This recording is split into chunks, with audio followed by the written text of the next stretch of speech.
Naku po mga kababayan, Pangulong Marcos Jr. pahiya sa Senado? Naku po mga kababayan, di umubra ang pambubudol mo. Yan ang buwelta mga kababayan, no?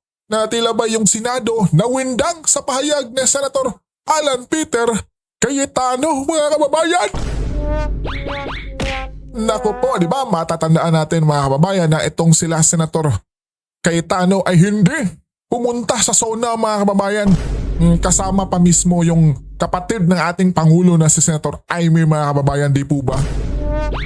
Kaya ngayon, naku po, talagang bumuelta itong si Senator Alan. Ito, ating pakinggan po, mga kababayan. Pero bago pa po yung pahayag ni Senator Cayetano mga kababayan, ay eto muna. Pakinggan muna natin itong muli mga kababayan, itong promise ng ating Pangulong nasawi. Diba mga kababayan, eto sinabi niya dito na yung 20 kilong bugas raw mga kababayan, bigas. Sa Bisaya pa yan, bugas mga kababayan.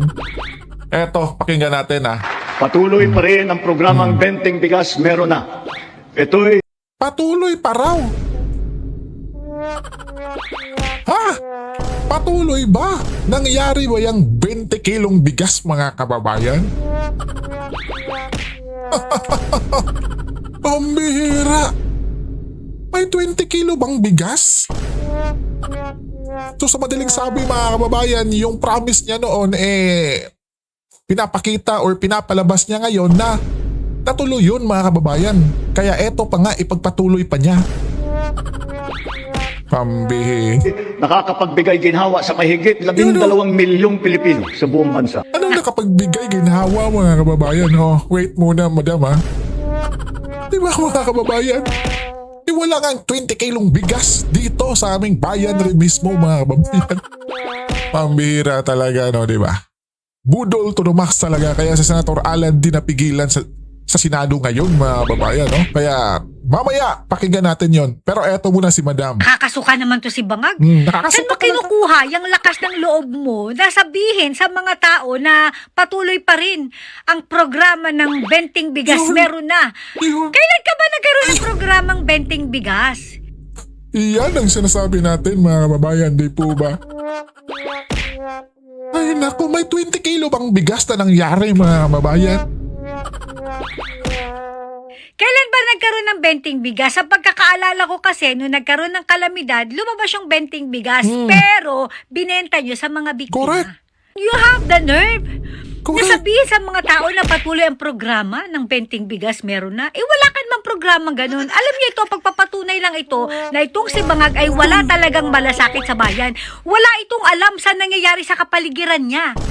Kasi hindi mo alam na wala kang programang Benteng Bigas, gago ka. At yung mga nakapaligid dito sa Bangag na Pangulo, wala rin kayong malasakit. Totoo yan, di po ba mga kababayan? Ang bihira, kasi yung words ng Pangulo di ba, ipagpatuloy raw yung 20 kilo. May 20 kilong bigas ba na nangyari mga kababayan? Sa bayan, wala nga rin kayong malasakit kay Bangag.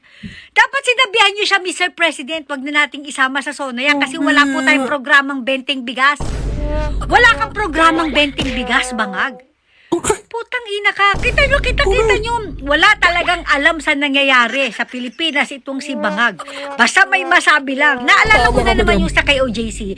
Yung 3 beses na hiwa-hiwalay na interview na sinabi niyang walang barel. Hindi armado ang mga pulis na pumasok sa compound na kay OJC. Samantalang kitang-kita sa buong mundo yung mga pulis. Halos 2,000 yata yun. Ang haba ng mga armas na dala. Tapos ikaw paulit-ulit mong sinasabi, walang baril, walang armas, yung mga pumasok na pulis sa compound ng KOJC. Anong pinagkaiba dito sa sinabi mo na patuloy pa rin ang programa ng Benteng Bigas Meron Na? Wala kang programang Benteng Bigas, Bangag. Wala. Hayop na to. Pambihira, di ba? Di ba mga kababayan? Kaya eto na, pakinggan natin si Senator Alan Peter Cayetano mga kababayan na isa din sa katulad natin mga kababayan na tila pa pagkatapos ng SONA ng Pangulo ay naku po. Di ba? Pero sila Subire, yung iba pang senador at ibang mga congressman, mga kababayan na nagpalakpakan, ay naku po. Pambira, ay nagpalakpakan lang naman yun mga kababayan dahil alam nila na dapat permahan yung budget ni Pangulong Junior. Di ba mga kababayan? Pambira. Kaya eto, pakinggan natin si Senator Alan Peter Cayetano, kabayan. Recognize our distinguished minority floor leader. We recognize the gentleman from Taguig City, our good minority leader, Senator Alan Cayetano. Thank you, Mr. Senate President, Majority Leader, dear colleagues. And before we start, may I congratulate also the Senate President for his speech yesterday. Akma talaga sa panahon. Thank you for reminding us to settle down. May we also remind you to settle down since you're still single. Pero mahirap yata yun, minority leader. Mahirap na masaya. Okay. Thank you, Mr. President. May I start by reading a verse from a prophet who is respected by Muslims, Christians, and Jews. Jeremiah said in Jeremiah 29:11, "For I know the plans I have for you, declares the Lord, plans to prosper you and not to harm you, plans to give you hope and a future." God talks about plans. Wala pong sino man sa atin ang magsasabi ng plans o plano na walang vision. Vision is contingent on actions. So siguro po sa privilege ng oposisyon at ng minority na magbigay ng kontrasona, napakalaga po na meron tayong isang bagay na pagkakasunduan bilang mga Pilipino, which is a common vision. But in Jeremiah 29:11, when God says He will give us hope and a future, the plans comes from Him. But if we choose our own plans, or if we choose the plans of the devil, the reverse will happen. We will not have hope, we will not have a future, and instead of prosperity, we will have harm. Many times in the 1980s, I asked my dad about politics, about government, governance. Minsan tinatanong ko, bakit marami kang kaibigan sa oposisyon? Bakit marami kang kaibigan sa media? Bakit ganyan ang debate sa batasan pambansa? Ano ang issue ng Marcoses at ng Aquinos? Not knowing that two of them will be my colleagues today. Not knowing that we will have a President Aquino and President Marcos much later. But there was always a common thread in the answer of my father when I would ask him questions. He would say, para sa inyo to. Para sa mga kabataan to. Kayo pag-asa. Para sa next generation ito. It is in that spirit that when I read the Bible and see the Father's heart, the relationship of a father and a son should be the relationship of leaders of a country, leaders of a province, leaders of a city, leaders of a barangay with his constituents. So payagan niyo ako, Mr. President, na ipagpatuloy itong conversation na to na tawagin nating kontrasona sa pamamagitan ng pagtatanong ng isang anak sa isang ama at pagsasagot ng isang ama sa kanyang anak. So syempre po ang unang tanong ng bata o ng anak, Tay, Tatay, Dad, ano po ba ang state of the nation? Syempre po sasagutin natin siya, Anak, ang state of the nation ay isang paglalahad ng estado o kalagayan ng ating bansa. Kamusta ang ating komunidad? Kamusta ang ating gobyerno? Ang ating ekonomiya? Maganda ba takbo ng buhay? Hirap ba ang ating mga kababayan? Tay, bakit po kailangan ng state of the nation? Sagot po ni Tatay, para may starting point tayo na pag-usapan natin nasaan ba tayo ngayon? Saan ba tayo papunta? Paano tayo pupunta doon?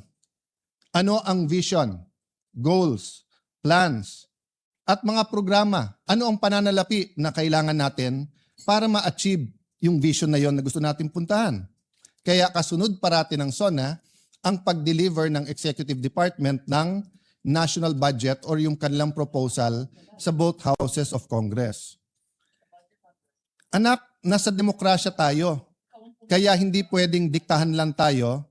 Kailangan natin ng national discussion, pag-uusap, para magkaisa, tungo sa isang vision or pinagkaisahan vision para sa ating bansa at ating kababayan. Watak-watak na nga tayo. Lalo pang nagkakawatak-watak kapag ka may mga suliranin o crisis. Ano kaya ang pwedeng magpakaisa sa atin? Or ano po kaya ang pwedeng magbigkis-bigkis sa atin? Una po, ang pagmamahal sa Diyos. Pangalawa ho, pagmamahal sa isa't isa.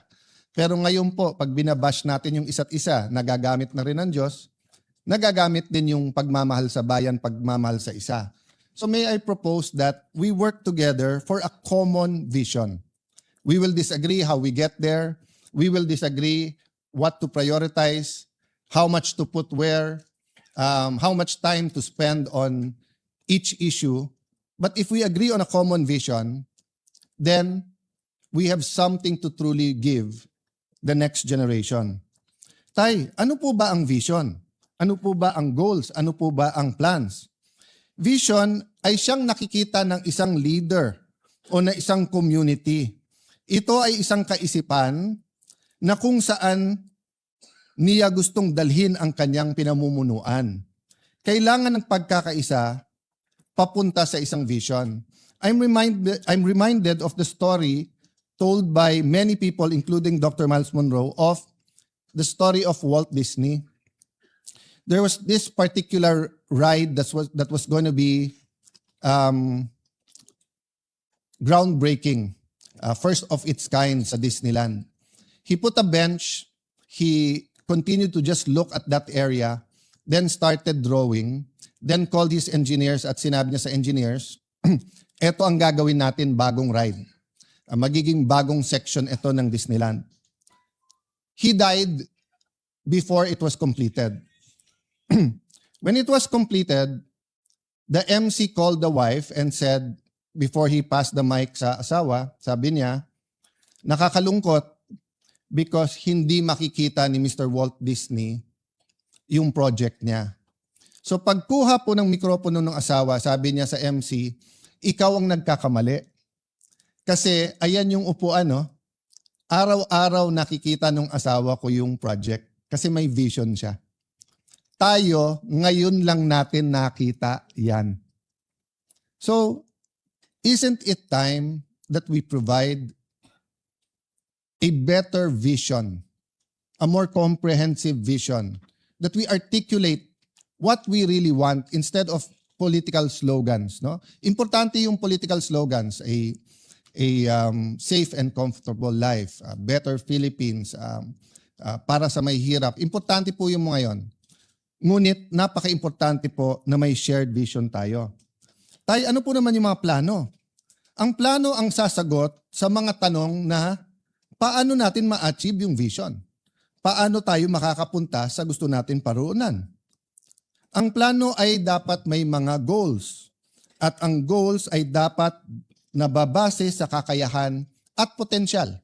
Huwag tayo gagawa ng goals na hindi naman kayang i-achieve dahil pambobola lang yon. Pero wag na din nating maliitin ang ating mga sarili.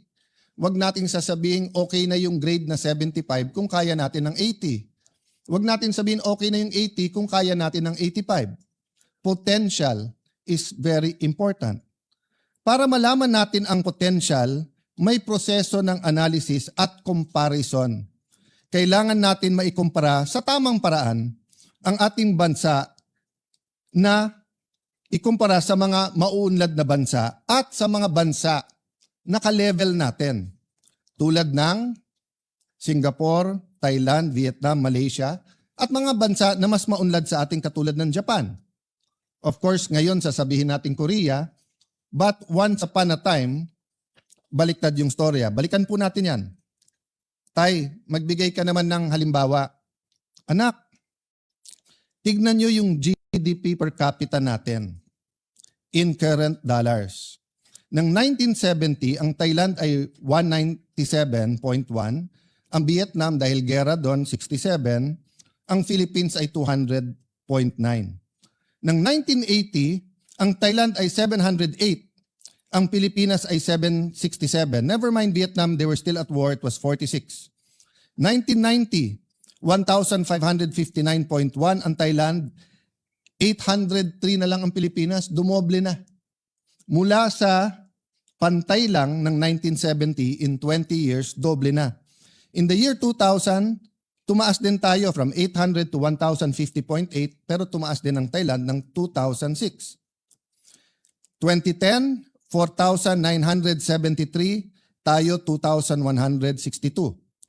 Hindi ko na isa-isahin yung mga bansa, pero tignan nyo po. Sa ngayon, Thailand, 8,056. Pang 87 sa mundo. Pilipinas, 4,170. Pang 119 sa mundo. Vietnam, 5,066. Pang 101, pang 111 sa bansa. Pero tignan nyo po, 1970, 67, 1980, 46, 1990, 98. Hanggang 1990, $100 lang ang per capita nila. 2,404. 2010, it was 1,600. Pero ngayon po, nasa 5,000 na. Malaysia, 13,000. Singapore, 98,000. South Korea, 36,000. Japan, 35,000. Tay, ano ba ang estado talaga ng ating bansa? What is the state of our nation? Ang estado, anak, ng ating bansa, ang ating bansa ngayon ay dumadaan sa kahirapan. Mahirap, anak. Mahirap. Mahirap, ngunit malaki ang potensyal. Mahirap, ngunit may dahan-dahan na pagbabago. Mahirap, ngunit malaki ang potensyal. May mga pagbabago, ngunit puno ng pagsusubok. Puno ng pagsusubok at ng peligro. Hirap ang mga namamasadang tricycle at jeep, mga riders. Hirap sa taas ng presyo ng diesel at kuryente. Hirap ang ating mga magsasaka. Mga anak ng magsasaka, ayaw na po nila maging magsasaka o farmers. Hirap po ang mga estudyante, marami rin pong tumitigil sa pag-aaral.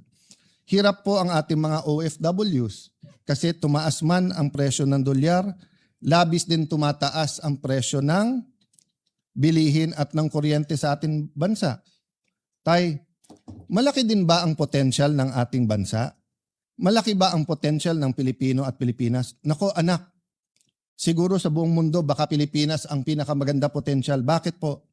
Mayaman at maganda ang ating bansa. Pag-usapan natin pinakamataas na bundok. Pag-usapan natin ang pinaka-humble na plains. Pag-usapan po natin ang dagat, ang ilog. Pag-usapan natin ang kahit anong mineral, ginto, pilak, nickel.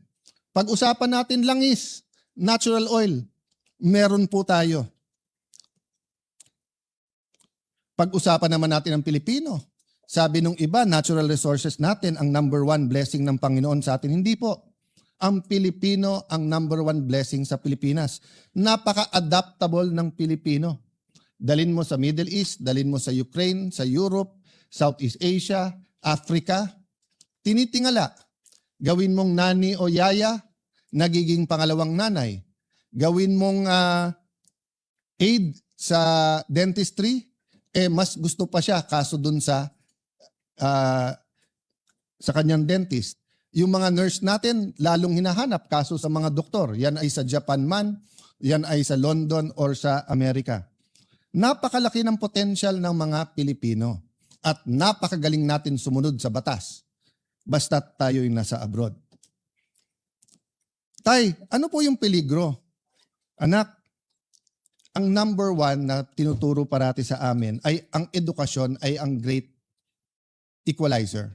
Yung aking ang ama ang sabi sa akin, anak, lahat ng iiwan ko sa inyo, pwedeng mawala, pwedeng mawaldas, pwedeng nakawin, pero ang edukasyon na nakamtam mo, walang pwedeng magnakaw sa iyo yan.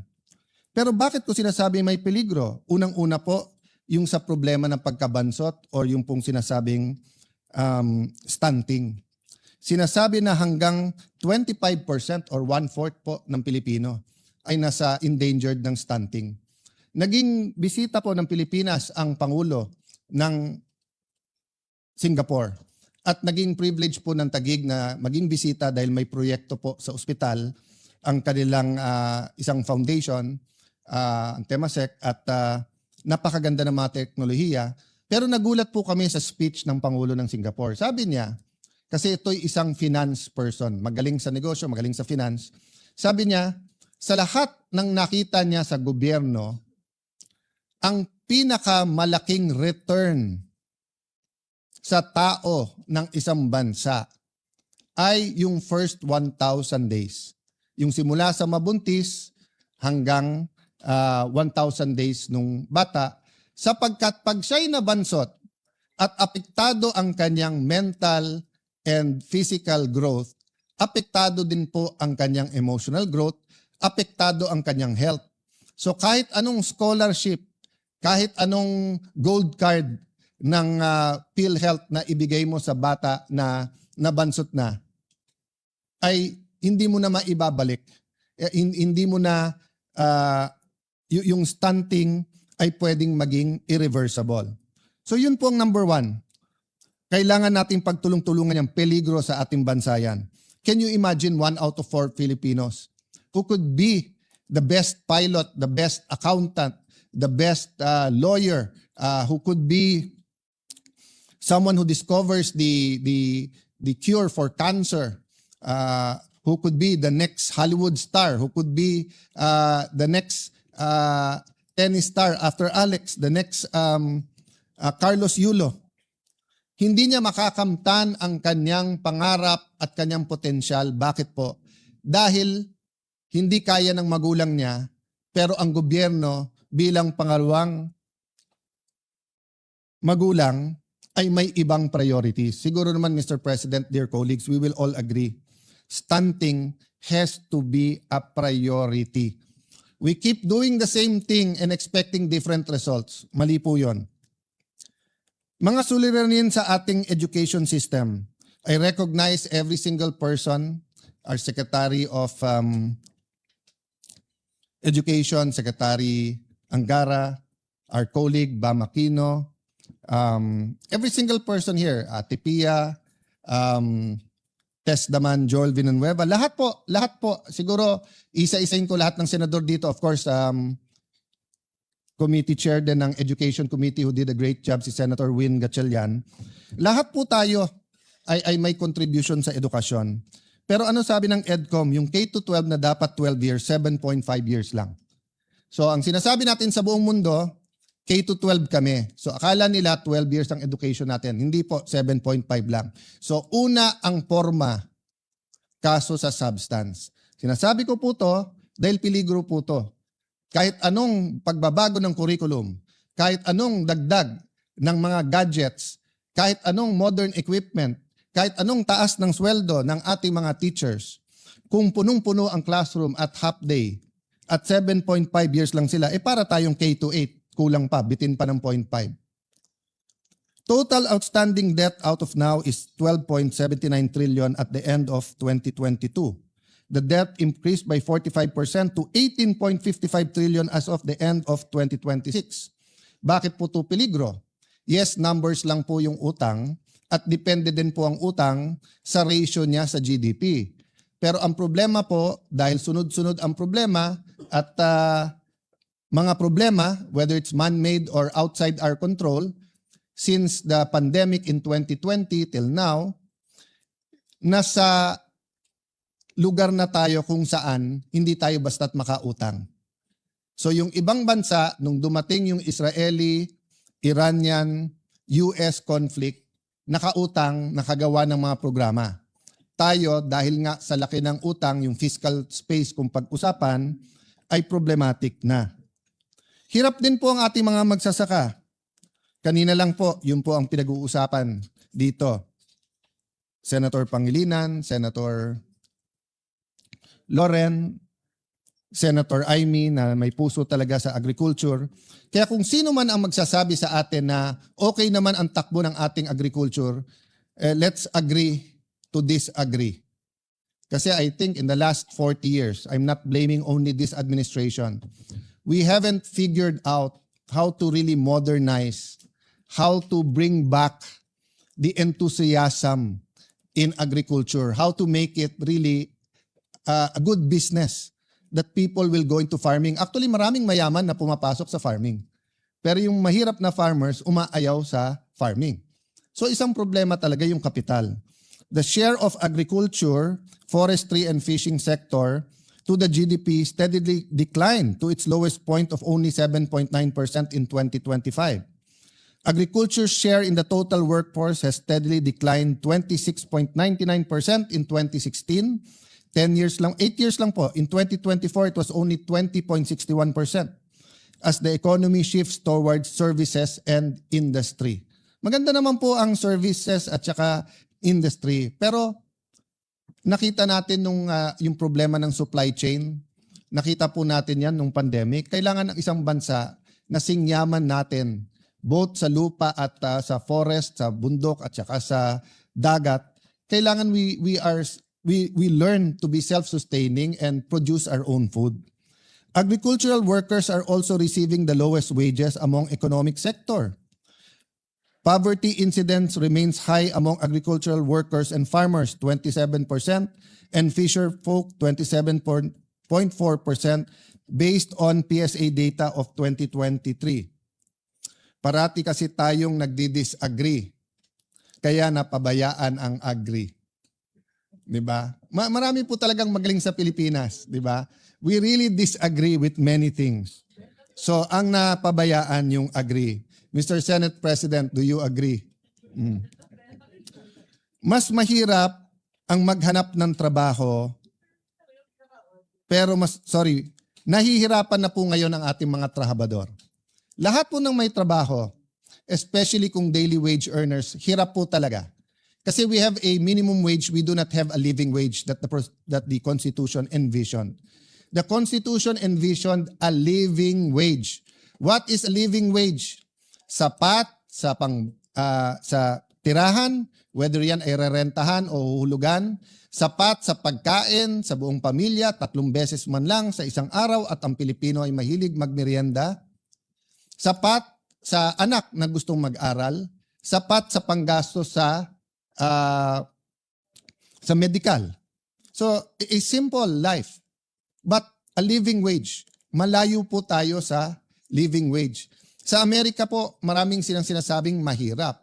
Pero doon po, maging driver, maging waiter, maging security guard, nakakabili po ng bahay, nakakapag-aral, nakakabili po ng kotse. Ang taxi driver po sa Singapore, tanungin mo, saan nagbabakasyon? Bihira niya sasabihin ang minsan Thailand, minsan Japan, pero karaniwan sasabihin sa inyo, London, Germany. Ang ating pong mga taxi driver ni hindi makapagbakasyon kasi isang kahig, isang tuka. Pero kung nahihirapan po yung mga may trabaho, nahihirapan po ang mga walang trabaho. Yung naghahanap pero walang mahanap na trabaho. Simula po, at least po yung mga kasing edad ko, kasama po ang Senate President, kasama po Senator JV, Senator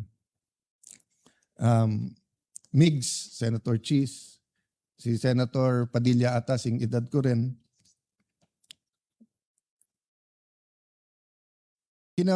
Namulat na po kami na may OFWs. And may lugar po na mabibilib ka, for example po, ibang-iba ang akalain ko sa Saudi. Pero pagdating ko doon po, kahit draftman kahit hindi po siya architect or engineer, bossing doon. Talagang sanay sa mga lugar, etc. No? May mga peligro din, pero lalo po kung ikaw isang professional, ikaw isang architect, for example, doon, na pagtatapos yung anak at magka-ambisyon man sila na yung anak nila ay magtrabaho din doon, it is from strength to strength or from one level of socio-economic status to a higher level. Hindi katulad po, for example, ng iba nating mga nani sa Hong Kong na ang kinikita ay katumbas po ng 18 to 25,000 pesos. Kung 5 yung anak, it barely pays the bill. So malamang po yung asawa OFW din. So malamang po yung anak kay tita or kay tito or kay lolo o kay lola tumitira at lumalaki. At ang problema, dahil nga sa poverty, hindi rin po nakakatapos yung iba, second generation sila na OFWs, pero hindi tumaas ang antas ng trabahong at ng kita na inaasam-asam nila. So ang tanong ko, Mr. President, going back to vision, can we not have a vision, whether it's 5 years, 10 years, 20 years, where a Philippine president can say, at this year, there will not be any more, let's say it's 2026. Wala bang pwedeng magsabing in 2041 or in 2050? Yung totoo hindi bola. O in 10 years, wala nang Pilipino na OFW na napilitan lang mag-OFW dahil walang trabahong maganda sa Pilipinas. So you will always have expats, you will always have OFWs who want to work somewhere. So if artists love Europe, let them go to Europe. If you want to specialize in a certain branch of medicine and want to study in the US or London, you're free. But yung sasabihin mong, hindi, chef ako. So may nakausap kami sa Singapore. I think ang sweldo doon is between 70 to 110,000. Semi-fast food pa yon. Sabi niya, sir, kalahati lang. Kung 110,000 ang sweldo ko dito, kitain ko lang 55,000 sa Manila. Okay na ako. Pero kung hindi ka rin naman chef ng first class na restaurant o hotel, hindi ka naman kikita ng 55,000 dito. So napipilitan siya mag-abroad. At pag tinanong mo bakit, hindi para sa sarili niya. Hindi para magka-iPhone siya. Hindi para magka-kotse siya. Kung hindi para makapag-aral yung kanyang mga anak. Para may bahay ang kanyang mga anak. Negosyante, Mr. President. Usually, negosyante ang nagbibigay ng kulay, nagbibigay ng sigla, at pumapalakpak pag may SONA. Pero yung sunod-sunod na problema, some we under our control, some hindi. What is not under our control? 2022, patapos yung pandemic, nangyari yung conflict ng Russia at Ukraine, may mga inflation na nangyari. Flood control, in a sense, it's under our control because it could have been stopped, pwedeng hindi, or how are we handling it? Iran, US, and Israel, it's not in our control, but how we reacted is up to us. Nauna pa yung Senate eh. Yung sa atin protect at ang ating Senate President nagpatakbo nun. Yung uplift, sumunod na lang yon. So we could have reacted faster and better. Having said that, nandyan na yan, how do we prepare ourselves to not only be active, proactive, but to really achieve what we can achieve through our potential. Hindi yung pwede na. So tay, tanong nung anak, sinong may kasalanan? Well, anak, madaling magturo. The easiest thing to do for the opposition is to point at the administration. The easiest thing to do for the administration is to point to the secretaries. Secretaries can point to Congress, which they sometimes do. We sometimes point to them because it's the implementation. The local government will point to us and then to the national government and the local government. And the national government will point to the businessmen. So, ang daling magturo. Pero siguro, anak, for the sake nitong state of the nation at paano tayo magkakaroon ng common vision, sabihin na lang natin ganito, parati naman merong kasalanan, pero ang pag-usapan natin, sino may responsibilidad? Kasi maaring hindi mo kasalanan, pero may responsibilidad ka pa rin. Di ba? So, those not involved in the flood control are still responsible na ayusin natin ang bansa at tanggalin ang corruption. Those walang kasalanan dahil tumaas ang presyo ng diesel, dahil may problema tayo sa fertilizer, dahil byproduct siya ng natural gas. Di natin kasalanan yon. Pero may responsibilidad tayo sa mga jeepney drivers, taxi drivers. Sa ating small businesses, all around the world, same statistic, halos. Sabi po natin dito, and I think the Senate President cited this during his opening of the session yesterday, 99.63% of establishments are micro, small, and medium enterprise, contributing 66.97% to job generation and 40% to our GDP. Pero anong number one problema ng negosyo sa ating bansa? Dagdagan ko pa, problema ng gusto magnegosyo, may magandang idea, masipag, matalino. Pero ang problema, walang kapital. Pag tinanong ng gobyerno, ang gobyerno, saan kami kukuha ng kapital? Sasabihin bangko. Hindi ka naman basta pautangin ng bangko eh. Land bank nga eh. Nasa batas na nga na magpautang sa magsasaka. They'd rather pay the fine than magpautang sa mga agribis na maliliit. Kung wala ka rin isasanla sa bangko, wala ka rin titulo ng lupa o wala kang sasakyan, wala kang mga ari-arian, sasabihin sa iyo, diyan ka sa pawn shop. Sa pawn shop, bukod sa mataas ang interest, may isasanla ka pa rin. So, saan ang baksak ng ating mga kababayan? Sa 5-6. Don't get me wrong. 5-6 is a service. Di ba?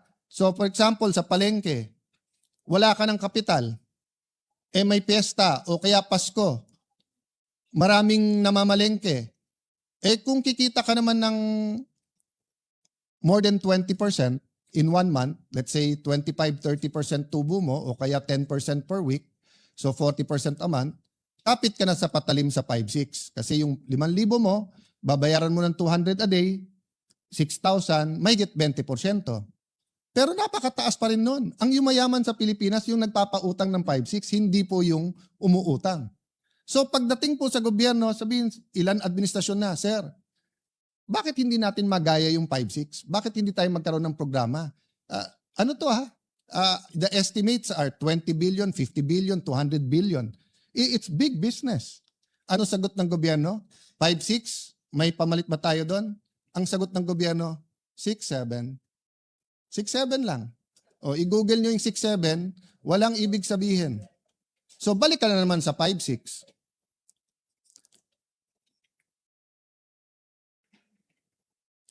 Children in conflict with the law. Yan ay isang debate. Mainit ang debate dyan. Pero hindi ba mga kababayan, mga kapwa magulang, kung itong tatay na to ay sinasagot po ang tanong ng anak? Responsibilidad din yan ng magulang, ng teachers, ng simbahan, ng mga komunidad. Sabi nga po, di ba ni Hillary Clinton, it takes a village to raise a child. Yes, there is something that caused that child to become violent.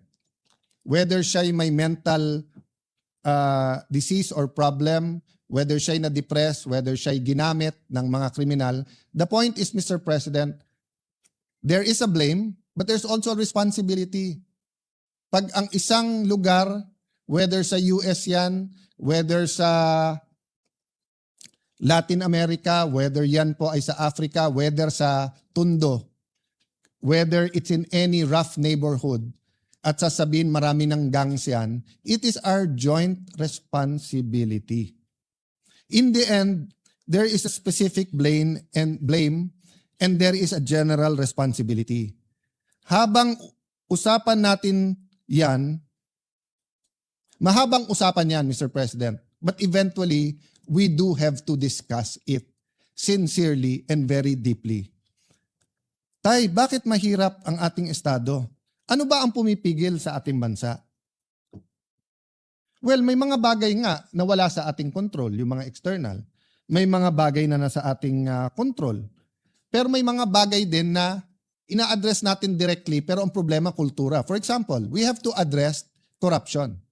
But we have to address the culture of corruption. Sasabihin natin, wag magnakaw sa flood control, pero ina-address ba natin ang pandaraya pag nangongopya sa exam? Ina-address ba natin yung simpleng pagsisinungaling sa araw-araw? Ina-address ba natin na sa bawat kailangan ng Pilipino, lisensya, business permit, real property tax, customs, ay may lagayan? So, the culture of corruption continues to lay hold.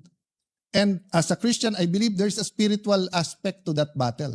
There are spirits that control, di ba, that are principalities and authorities. Kaya sabi sa Bible, you have to bind, then you have to occupy. Hindi sapat na mawala yung iba't ibang scam. Kaya nga palaki ng palaki ang scam sa ating bansa. Policies ay nagpapahirap din sa atin. Nabanggit ko na kanina yung K-12. Mukhang tama si Senator Jinggoy Estrada. Tanggalin na natin ang 1 o 2 taon sa senior high kasi K-10 na 10 taon na nag-aaral ang bata na mas kumpleto ang gamit niya ay mas mabuti kaso sa K-12 pero 7.5 years lang ang pinapasok ng ating bata. Another example, ang bata ngayon karaniwan sa highly urbanized ay half day. sabi niya, Tay, ang ganda naman ng tinuturo ng aming mga teachers. Magagaling naman ang aming mga teachers. Yung nasa mga religious schools, parochial school, Christian schools, yung mga nasa madrasa, Brother Robin, no? Sabi, maganda naman tinuturo sa amin eh. Maka-Diyos. Anong problema? Hindi po kung ano tinuturo nila, kung anong nakikita nila. Children learn by what they see, what they experience, not by what they are taught. So, Mr. President, that's a lesson. Mr. President, that's a lesson to us. It is a lesson to us, Mr. President, that in everything we do, the children are watching. And they learn from that. So whether it's the internet, television, whether it's news, whether it's cartoons, whether it's video games, all of this influence them. So what's the solution? Maging klaro kung ano tama at kung anong mali. Di ba? Kahit mapanood nila, pero nakita nila, eto, naparusahan dahil mali, matututunan nila mali. Pero Mr. President, pag nakita nila yung mali, nagiging tama sa matatanda, I remember in the 1980s, yung kasama ko parate, he was in the Marines and they were asked during martial law to lecture about not having colonial mentality. Ano po ang ginawa nila? Nagtuturo na ang local is as good as imported. And then kumuha ng sigarilyo, at that time dito pa pinapasok yung sigarilyo, kinuha Blue Seal. So, yung mga tinuturuan, hindi matuto. Mr. President, pumunta ka ng Hong Kong, Singapore. Sabi ni Senator Pia, pati sa Thailand. Napaka-liberal na nga sa Thailand dahil ang cannabis ay pwede, pero ang vape hindi. I think kay Senator Win Gatchalian, ang ating Senate President, without an S, sorry. Ang halimbawa, ang nagsabi na may nagpakita ng statistics, I think that was 2 years ago, 3 years ago, na despite being heavily regulated, hindi na-regulate. Halimbawa sa Baguio City, inulat mismo ng City Health Office na may 350 menor de edad ang nahuli dahil sa pagve-vape sa loob ng 1 taon. Ayon din sa isang survey, 1 sa bawat 7 kabataan Pilipino na edad 13 hanggang 15 ay kasalukuyang gumagamit ng vape. Nakita din na malaki ang tinaas ng paggamit ng vape ng mga kabataan nitong mga nakaraang panahon at mas marami ring kabataan dati namang hindi naninigarilyo ang nagsisimulang gumamit ng vape. Tay, ano naman yung issue sa PhilHealth? Ay nako, pabayaan na natin si Risa Antiveros, si Senator Bongo, si Senator Pia Cayetano, si Amy, at lahat ng iba, si Senator JB, na napakahaba na ang diskusyon doon. Pero ito lang ang sasabihin ko sa iyo, anak. 20 years ago, more or less, or more pa, maybe more than 20 years ago, nagkaroon ng programa ang Thailand. Magbayad ka ng 100 baht. Libre na lahat sa ospital. Ngayon, 30 na lang. 30 baht, libre lahat. Ba't hindi po natin magawa yun? Ganun lang kasimple.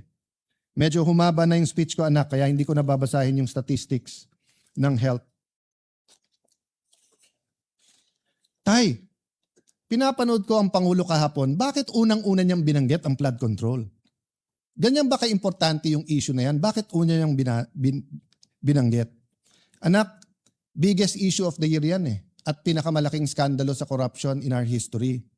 Anak, importante ma-resolve yan. Anak, importante malaman ng taong bayan yung tunay na nangyayari, anong ginagawa, anong pwedeng gawin, anong reforma ang pwede. Anak, dapat kasi bumalik ang tiwala sa leaders at sistema. Pag yan ay hindi binanggit at hindi inayos, lahat ay suspect. Anak, napaka-importante, madapa man ang isang bansa, ay siya'y bumangon. So, in other words, genuine reforms. Symbols matter, anak. Pag may mga skandalo na tumatama sa isang bansa, may isa o dalawa na bukod tangi dahil nagiging simbolo. Either simbolo kung paano ni-resolve ng isang bansa at paano niya nilampasan ang corruption, or simbolo kung paano nanatiling nakadapa ang bansa at hindi makatayo. So sana anak, we will find the strength and wisdom to conclude the investigations, to hold people accountable, but also to put the genuine reforms. Isang simpleng example lang, isang simpleng suggestion na binigay ko sa DPWH na 2 beses tinanggap ng secretary pero mukhang hindi ginawa. Ordinaryong cellphone, kunan lahat ng projects para makita kung may ghost o wala. So 1 year later, the problem is hindi pa kumpleto yung data. Pero wag ka mawalang ng pag-asa, anak. Walang bansa sa mundo nang hindi dumaan sa corruption. At walang bansa na umunlad na hindi niya kahit papano na-address ang corruption. Tay, bakit ba pinilit mo na dito tayo sa syudad tumira? Kasi anak, dati at least sa probinsya may makakain ka. Ngayon, dito sa mga syudad, lalo sa Metro Manila, libre ang uniforme pag nag-aral, may scholarship pagka college, pagka single parent, kapag PWD, pag senior, may regalo, may cash gift, meron pang minsan mga giveaway. Dito anak, may internet. Mr. President, in 1980, 1/3 lang ng Pilipino ang nakatira sa urban. 2/3 ay sa rural. And we know around the world, mas maganda ang ugali ng mga nakatira sa rural. Mas may sense of community, sense of camaraderie. Mas may malasakit sa isa't isa. Pero napilitan ang mga kababayan natin sa rural. Bakit po? Go to certain parts of France, of UK, even the US, Canada. Rural, pero may kuryente, may tubig, may ospital, may eskwelahan, may internet. Sa atin hindi. Pag sinabi mong urban, sigurado po yan, mayaman. Pag pumunta ka ng rural, mahirap. Ang problema, ang mahirap sa rural, pag pumunta sa urban, mahirap pa rin. Mas maginhawa buhay, pero mahirap pa rin. Mahirap po. So Mr. President, we should have a real rural development project. That was something I heard a lot in the 70s, 80s, 90s. Pero siguro kasi mas maganda talagang ang sabihin sa isa't isa, sa syudad ako nakatira, nakakalimutan natin. May I pay tribute to isang USEC ng DBM, I think USEC Abuel. I remember when she topped the bar, sabi ng isang reporter sa kanya, "Ma'am, ano pakiramdam mo ng isang taga-probinsya ay nag-top ng bar?" The reporter, I think from there, but I'm not sure from Manila or from there, was referring to na hindi ka taga Manila. Kasi dati, karamihan ng top 10 nandito sa Manila, Manila Law Schools. Sabi po niya, "Excuse me, Baguio is a city." So hanggang ngayon po sa atin sa Metro Manila, pagka hindi ka sa Metro Manila or Metro Cebu o Metro Davao, or minsan taga Metro Cebu ka na, Metro Davao, ang dating sa atin sa mga Metro Manila, taga probinsya kayo. Walang masama po maging sa probinsya. Ang problema po, bakit wala tayong rural development program? Which brings us to transportation. Mr. President, ako'y natutuwa na narinig ko po yung additional trains at stasyon na sinabi in both zonas. Last year zona at ngayon. Pero bakit po, kung titignan natin ang national budget, kalye pa rin ang ating tinututukan. Tignan nyo po ang Laguna Lakeshore, yung ginagawa pong highway po dyan. Nasabi natin last year at umuo ang DOTR Secretary, umuo ang DPWH Secretary, na pag-aaralan nila kung lalagyan man ng kalye, lalagyan din ng tren. Pero wala akong nababalitaan magandang plano para sa tren na magkakabit ng probinsya ng Rizal, probinsya ng Laguna at Metro Manila. Napakasimple lang po niyan. Ginagawa na po yung kalye. Nire-reclaiman na po yung lake. Ganon din po ang Mindanao Railway. I have to speak because wala po dito si Senator Bato. Pero sa last year budget natin, inamin po ng DOTR kung lalagyan lang nila ng 10 bilyon. And I think Senator JV mentioned this 7 years, basta bago ako mag-DFA or after ko mag-DFA, binabanggit na to. So nagka-problema sa funding sa China. Pero yung phase 1 po ay pwedeng pondohan ng ating gobyerno. Bakit hindi? Huwag tayong pumayag na yung pagkakamali ng Metro Manila at ng ibang lugar sa Luzon ay maging pagkakamali ng Mindanao. Kasi unlike Visayas na grupo ng mga isla, ang Mindanao ay mas halintulad sa Luzon, pero mas mayaman sa Luzon. So sana naman po sa 2026 budget, may pondo na po ang Mindanao railway system regardless kung sino nagtatap ng survey sa Mindanao. Patapos na to, Mr. President. Makwento po kasi si tatay at si anak.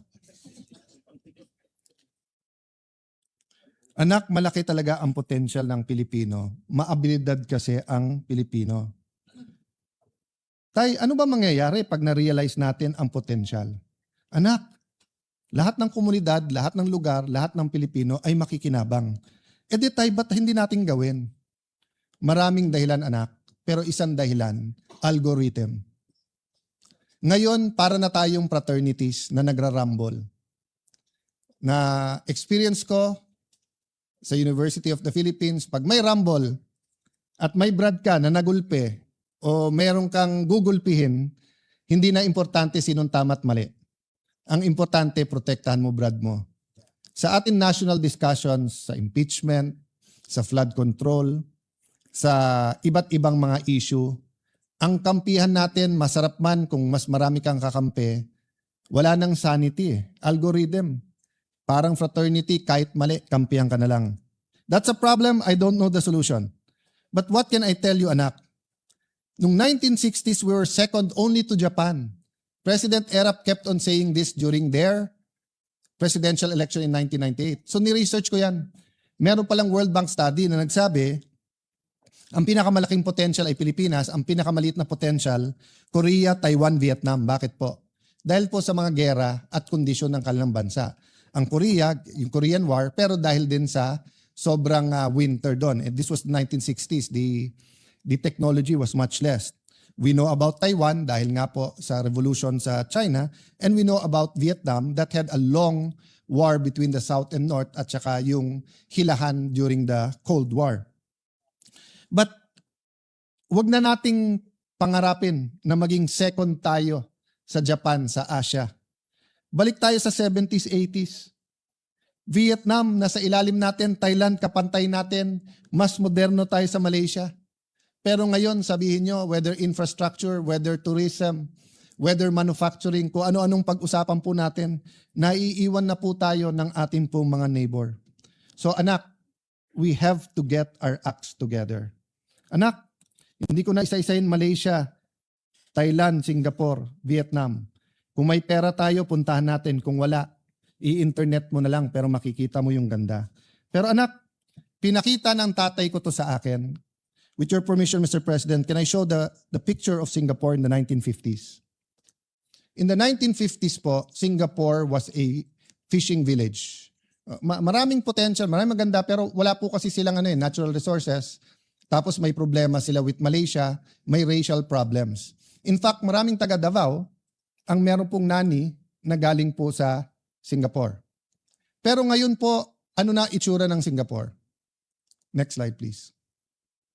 Next slide, please.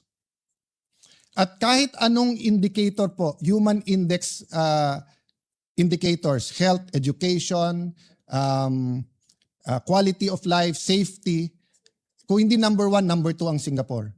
So madalas sabihin ng aking ama sa akin, anak, isipin mo, 1 generation lang kaya yan. Kasi yung iba sinasabi, 100 years, 200 years. Hindi, 1 generation.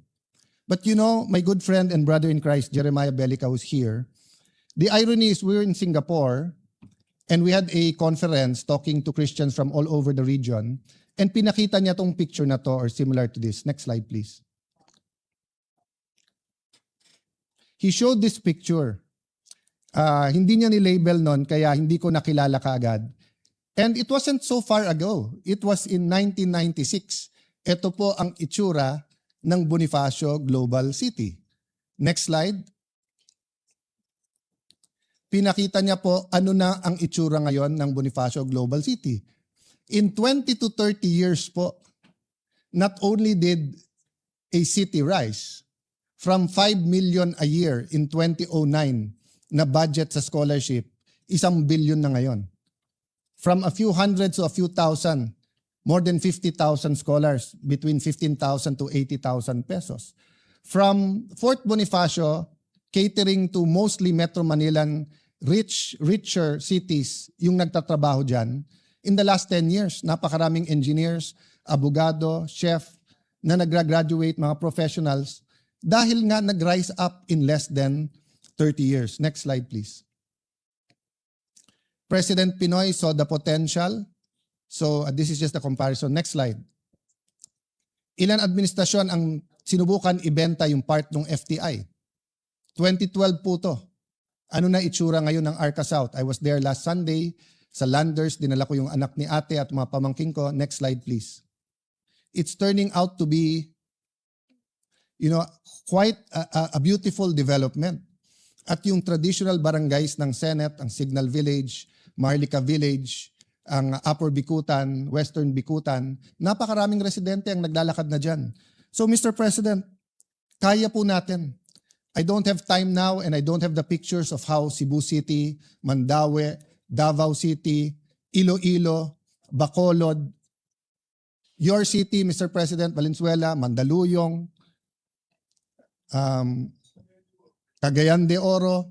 I was thinking if I'm going to mention the city of Senator Jinggoy and Senator JV, but I will mention San Juan.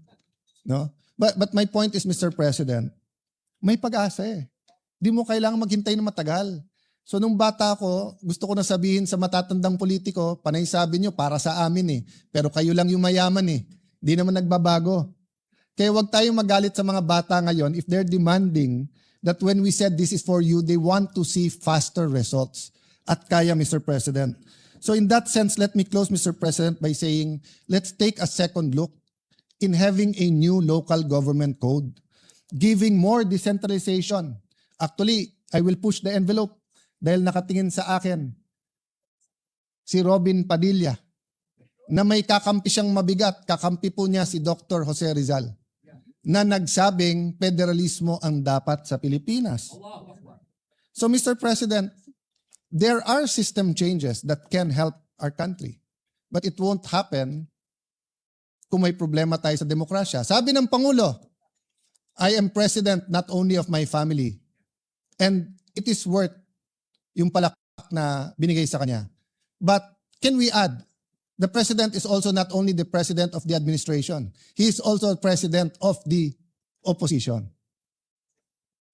And respectfully, I believe that Senator Bato is fleeing unjustly because he cannot get justice. I believe Senator Jinggoy and Senator Marcoleta are political prisoners, and that if it wasn't weaponized, they will be able to at least go out on bail.